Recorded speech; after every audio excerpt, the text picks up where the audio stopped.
ரசிகர்களை விட விஜய் ஒரு பொது இடத்துக்கு போயிட்டாரு அப்படின்னா, முன்னால நின்னுட்டு சட்டம் ஒழுங்கு பிரச்சனைய உருவாக்குறது, அ அந்த இப்போ சுத்தி இருக்கக்கூடியவங்களுக்கு ஒரு நியூசன்ஸை ஏற்படுத்துறது, ஒரு தர்ம சங்கடமான நிலைய விஜய்க்கு உருவாக்குறது, இதெல்லாம் யாரு அப்படின்னு பார்த்தீங்கன்னா, இந்த ஊடகங்கள்ங்க.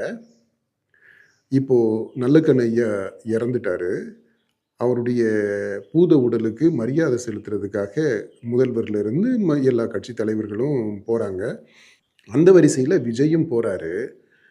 மற்ற எல்லாருக்கும் குடுத்த முக்கியத்துவத்த விட பல மடங்கு அதிகமான முக்கியத்துவம் நடிகர் விஜய்க்கு இந்த ஊடகங்கள் குடுத்தத நம்ம கண்கூடா பார்த்தோம். முக்கியத்துவம் குடுக்குறது ஓகே, உங்களுக்கு டிஆர்பிக்கு வேணும் அப்படின்னா நீங்க அத செய்யுங்க. ஆனா பொது இடத்துல எப்படி நடந்துக்கணும்னு ஒரு விவஸ்தை இருக்குது இல்லையா? அத்தனை பேரு திரண்டிருக்கக்கூடிய இடத்துல, "ஏய் இங்க வாடா, போடா, அத தூக்குடா, இங்க மடிடா, மறைக்காதடா" அப்படி இப்படின்னு அது பேச்சு பாருங்க. ஒரு ஒரு ரொம்ப கொச்சையா, பச்சையா, ஒரு வல்கரா அ ஊடகவியலாளர்கள் பேசுறாங்க. அது எல்லாமே உங்களுடைய கேமராவிலேயே பதிவாகுது அப்படின்றது உங்களுக்கு தெரியணும் இல்லையா? ஊடகவியலாளருக்கு சங்கம் எல்லாமே இருக்கு. அந்த சங்கத்திலிருந்து நீங்க ஏதாவது ஒரு வழிமுறைகள நீங்க பின்பற்றணும்னு தான் நான் நினைக்கிறேன். ஒரு முக்கியமான செலிபிரிட்டீஸ் வரும்போது, ஒழுங்க கடைப்பிடிச்சு உங்களுக்கு தேவையான டிஆர்பிக்கு தேவையான காட்சிகளையும் நீங்க பதிவு செய்து கொள்ள முடியாதா என்ன? அப்படி இருக்கும்போது ஏன் இப்படி முண்டி அடிச்சுக்கிட்டு ஒரு கூட்டத்த ஒரு கேயோஸ நீங்க உருவாக்குறீங்க? ஒரு கிரவுடு மென்டாலிட்டியோட தான் இந்த ஊடகவியலாளர்களுமே நடந்துக்கிட்டீங்க. 2வது விஷயம், இது ஒரு கல்யாண வீடு இல்ல. ஒரு ஃபங்ஷன் இல்ல. இது ஒரு துக்க நிகழ்வு. அது துக்கம் விசாரிக்கிறதுக்காக போறாங்க.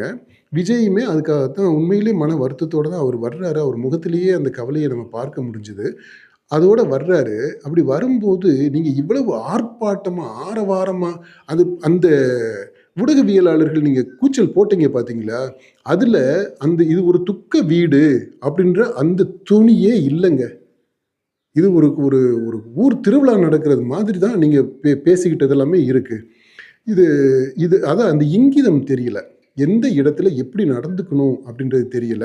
இறந்தவங்கள மதிக்கணும் அப்படின்ற அந்த உணர்வு கூட உங்களுக்கு தோன்றல அப்படின்னா, நீங்க என்னங்க ஜர்னலிஸ்ட்டு?